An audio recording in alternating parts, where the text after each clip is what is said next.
Hey everyone, it's African Esquire, and I'm here with another very great hot topic. One that I'm hopeful for. I'm not necessarily, all bought in yet, but I'm hopeful to see this one, and that is that South Africa has decided this week that the government will begin the process of confiscating lands from white farmers and redistributing them to black residents. Now, I want to make sure that I'm saying all this right. So this is a news.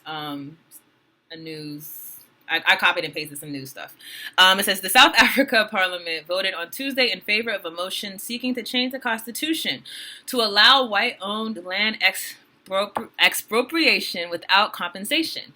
The motion was brought by Julius Malema. And if anyone doesn't know anything about him, you should do some research. He's kind of a powerful guy.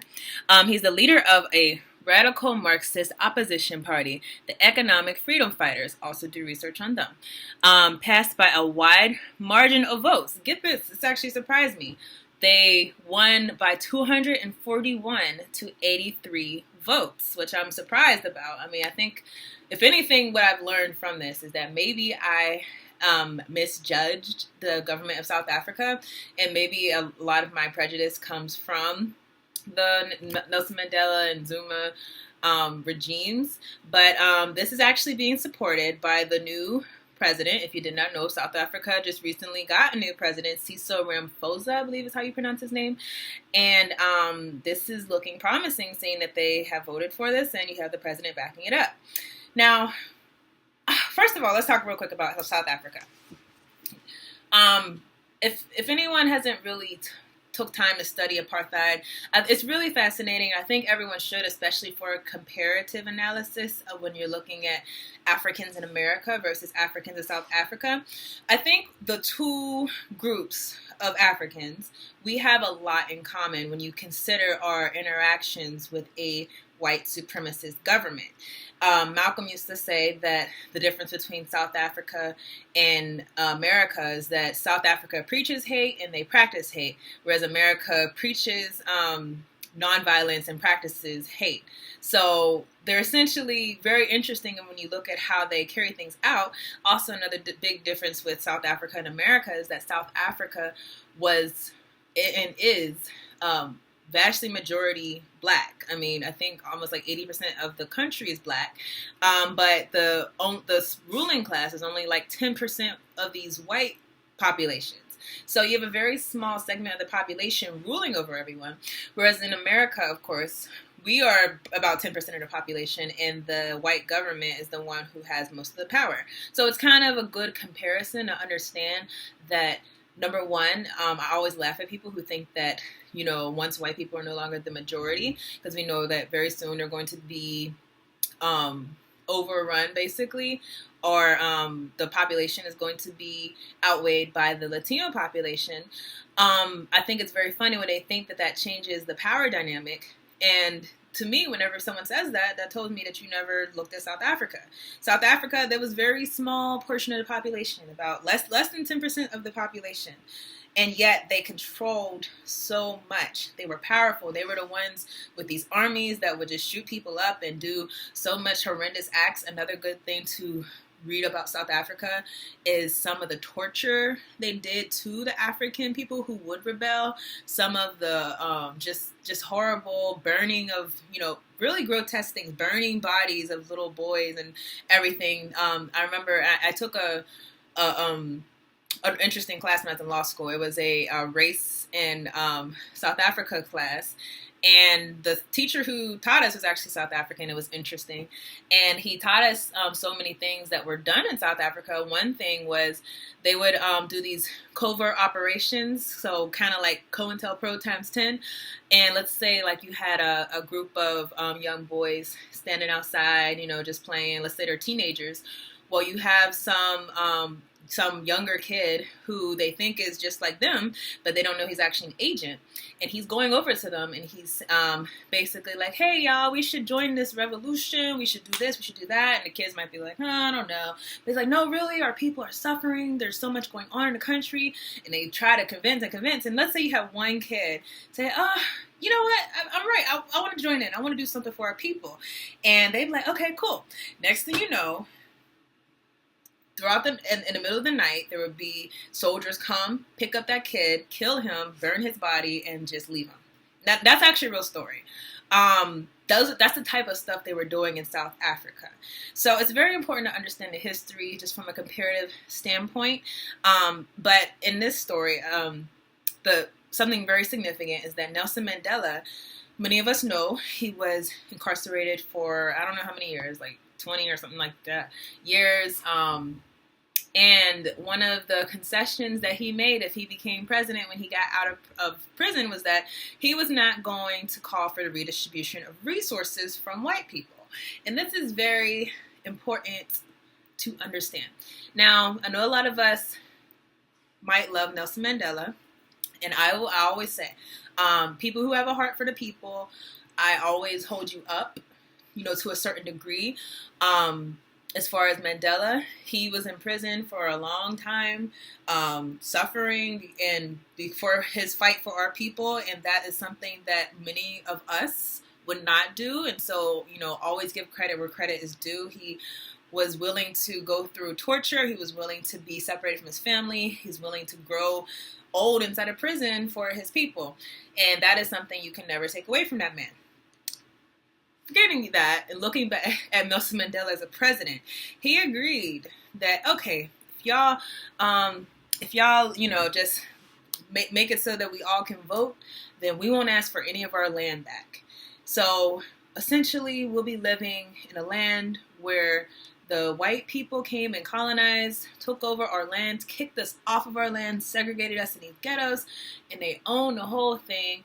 But we get the vote, and we won't ask for anything back. Y'all can keep that. For some reason, he thought that was cool.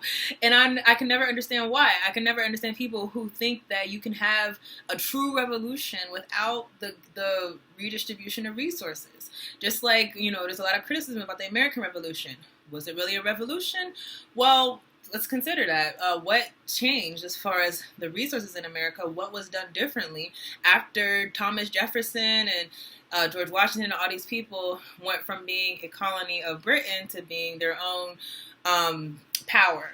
And nothing changed. The same people who owned property before, for the most part, owned property after. There was no revolution as far as economics. These are things that actually changed the makeup of a country. But America didn't really change much after the revolution. It was just, hey, we don't have to answer to you anymore. And when you look at South Africa, no longer could the country segregate you. No longer could the country kill you for, speaking up against certain things. No longer could the country,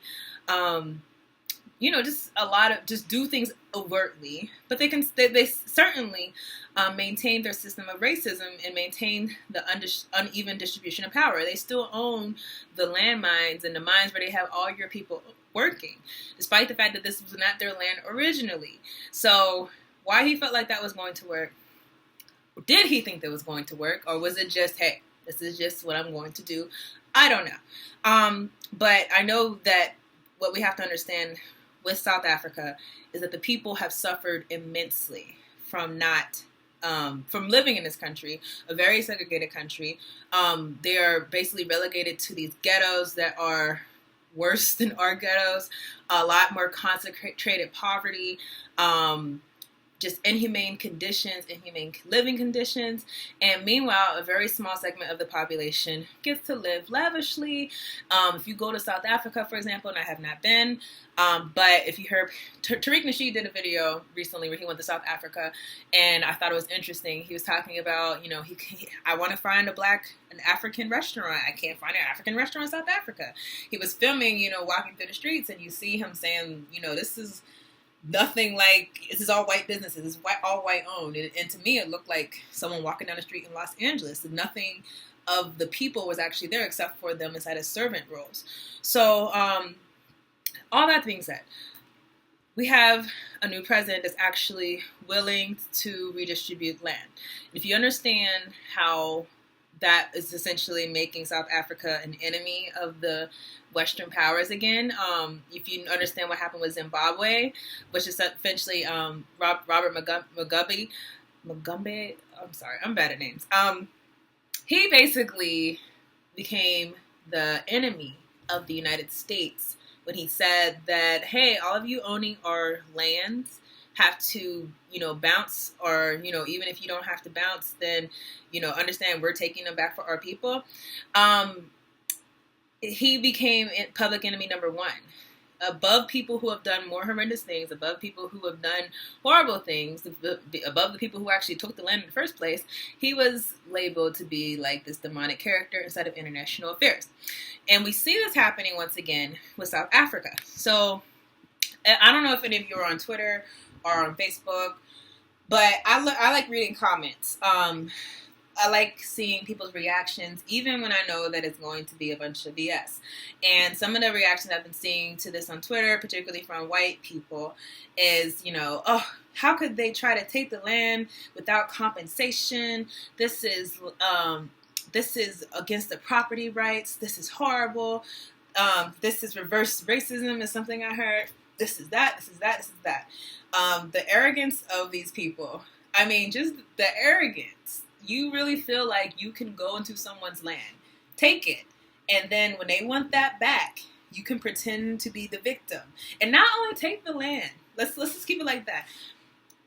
Take the land and abuse the people. Do horrible acts of violence that probably has never been seen around the world since to these people. Leave the people segregated inside of these disgusting neighborhoods to basically kill themselves, because another thing in South Africa, they have the highest murder rate in South Africa, in Africa, period. One of the highest in the world. It might be the highest in the world. I wrote a whole paper on this. I'm trying to remember. It's either one of the highest in the world, but definitely the highest in Africa if you're not counting civil wars or anything like that. If you're just counting regular black intraracial violence, they have the worst. And you're leaving them in these conditions. And you're leaving them to essentially implode and be the causes of their own genocide in some ways. And really you're the cause, but you're leading them to have these conditions where it looks like they're the cause. And you have the nerve to feel not only entitled to the land, but like you're the moral person to say, hey, that's ours. You can't have it, despite the fact that you took it. I mean, it's crazy to me. And I can never get over the psychology. And I know I say psychology a lot, but because the more I grow and the more I learn about the issues that we're facing, the more I understand that the way that we think, it's all a result of the psychology that has been fed to us and drilled into us from a very young age. I can never understand the psychology of entitlement, because I took it, it's mine. I stole it, so it's mine. I stole America. I killed off the Native Americans for the most part. There are very small few left. But guess what? It's our property now, and don't ask for it back. Y'all can have these little reservations that are trash anyways, and hey, and we could still pollute your reservations and whatever, but hey, it's our land. The entitlement, I can never understand it.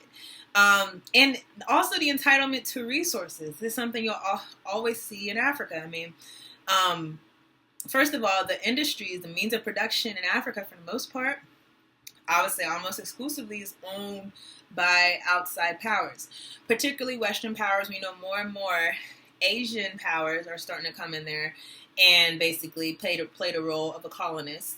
But it's owned by people outside of Africa. And I always wonder, will the people ever wake up and say, hey, this is ours? Like, this is where our family, our ancestors have always lived, give us it back. You're going to see people flip. You're going to see the international groups talking about property rights, talk about this is a tyranny against our people. You're going to see everyone flip, because at the end of the day, they really feel entitled to Africa's resources. They really feel entitled to Africa. They feel entitled to it all. And, you know, it doesn't make sense. But to say that we have to understand that this is a philosophy that was driven by self-interest, and that they really, truly, honestly understand, they truly believe this. You know, it's not people fronting and acting like, oh, well, it's just ours and blah, blah, but really they're BSing. No, they really believe that they're entitled to that land.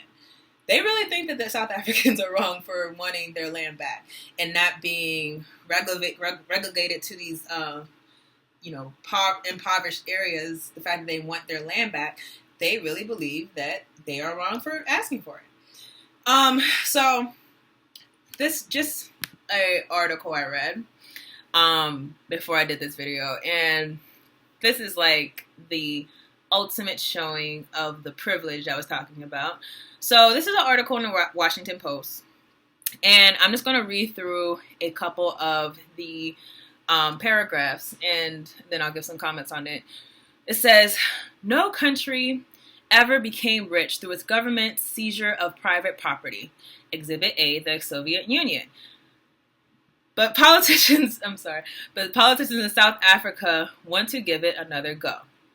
That's disheartening news from Cape Town this week, where the National Assembly voted 241 to 83 on Tuesday to start a process to amend the Constitution to allow land expropriation without compensation. A parliamentary committee will review the motion and report by August 30th. Land long has been fraught over in South Africa, where during apartheid era, blacks were barred from buying property in white areas. Post-apartheid, the government bought land and offered compensation to the South Africans whose property had been forcibly seized. So let me keep scrolling. 1 second. Okay, so they also say, as though this is justification for maintaining control of the land, they say many of those claims are now settled. More than 90% of the claimants who chose to receive cash instead of land titles, they chose to receive cash instead of land titles, and that's a reflection of the country's rapid urbanization. According to 2006 Institute of Race Relations survey, less than 1% of South Africans think land is one of the country's serious unresolved problems. Unemployment, public services, housing, and crime rank far higher. Now, this just shows the gall of the capitalists. First of all, I'm going to go back, and they say no country ever became rich through its government seizures of property. Exhibit A, the Soviet Union. Did they completely forget that the United States is a country that started when people seized other people's property and essentially put their own government in place, stole the Native Americans' property? But you jump to the Soviet Union? Are we going to forget, not even just the United States, Canada, the entire Americas, so North and South America. All of this is land where the original people, first of all, weren't there, but they took ownership of the land. Not only took ownership of the land, they profited mightily from it. But you jump to the Soviet Union. Okay. Then it goes on to say that, well, yeah, the people, they were offered land at one point, but they decided they would rather cash compensation. And this is how the capitalist tries to manipulate your mind. Because obviously if I'm poor and I've been through apartheid and I've never had the opportunity to even have enough money to actually take care of my land, and you say, well, you know, we're going to offer you this land, and I don't have the resources to till the land. It's just a hunk of land. And instead you're offering me money. Well, the logical thing is I might probably take that money. But now that you took the money, they get to wipe their hands clean. And they get to say, well, we offered them the land and they took the money. Therefore, the land is really ours. This is all a manipulation game that they're playing here.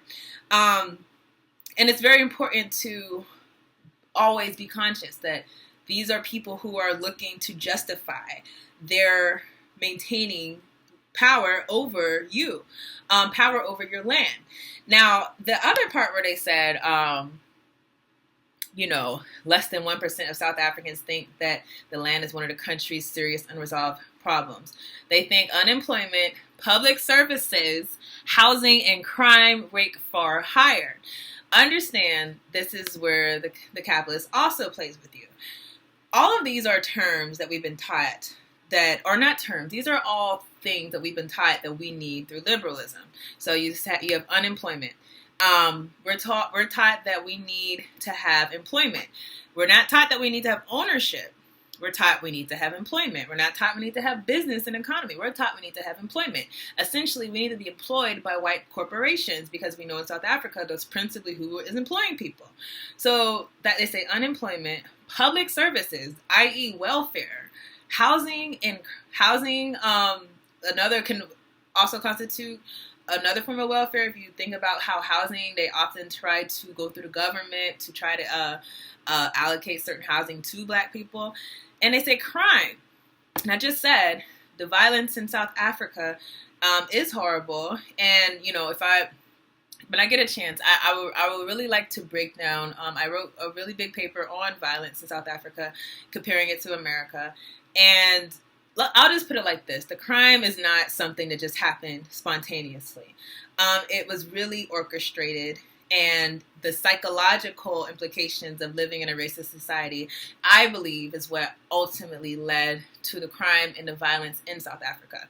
And that's something I will hopefully get into in another video.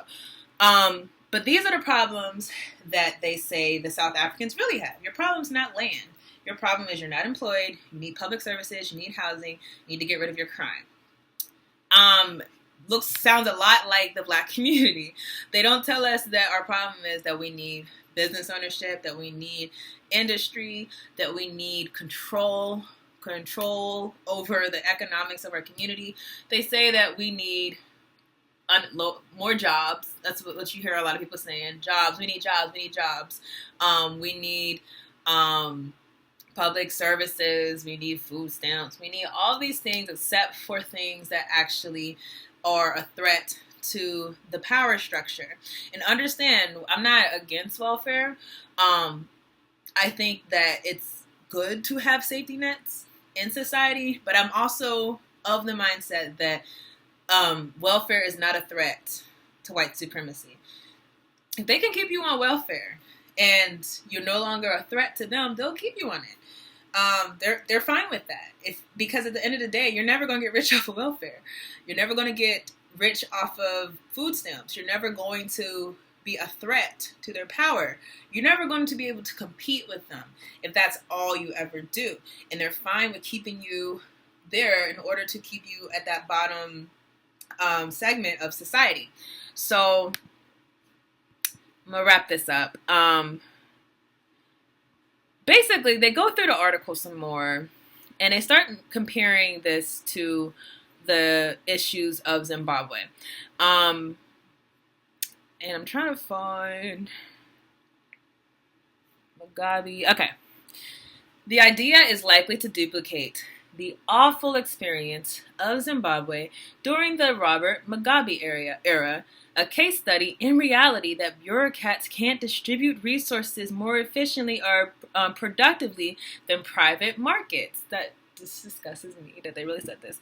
Mugabe's confiscation spooked investors. The agricultural industry collapsed. It once a prosperous country became known as a hyperinflation and poverty. Known for hyperinflation and poverty. Now, I'll post a link to the article if anyone wants to read the whole thing. Here's the thing you have to understand about Zimbabwe and South Africa. If you understand the conditions that the African people are living in those countries as of now, you will really question whether or not this economy failing is actually going to mean anything to them.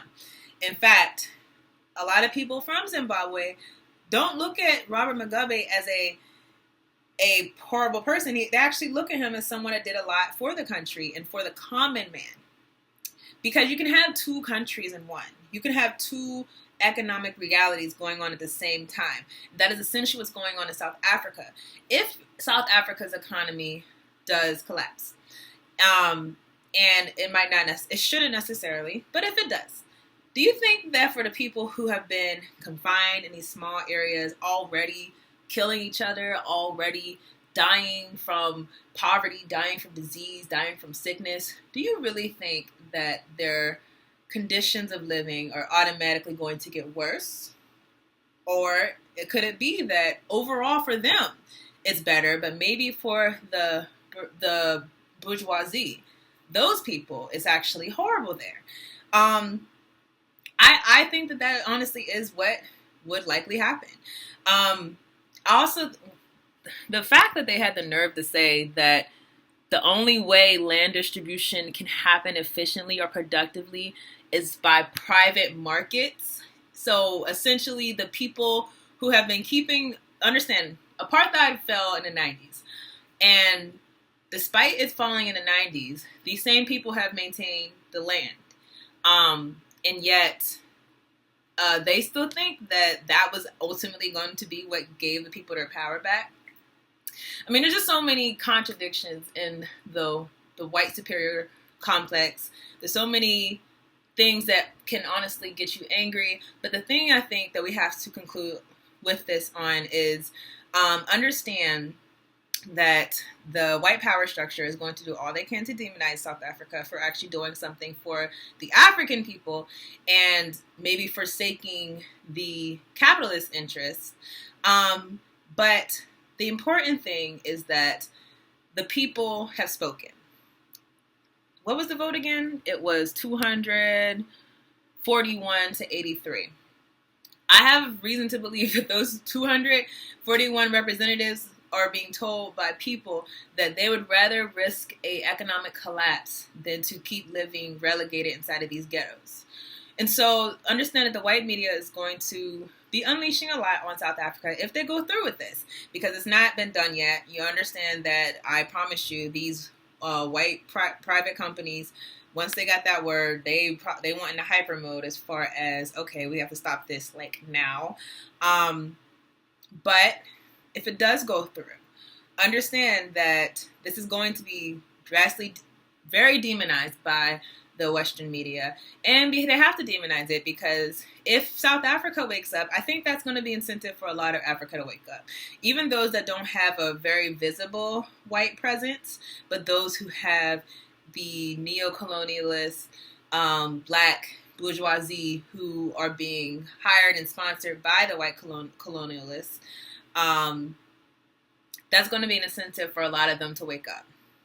So I know this is kind of longer than what I would normally do, but I think it's a really interesting thing happening. I think we should definitely support what's going on in South Africa, and I really encourage people, if you don't know a lot about South Africa, look up, read up on it, read up on Steve Biko, read up on the movements there, the apartheid regime.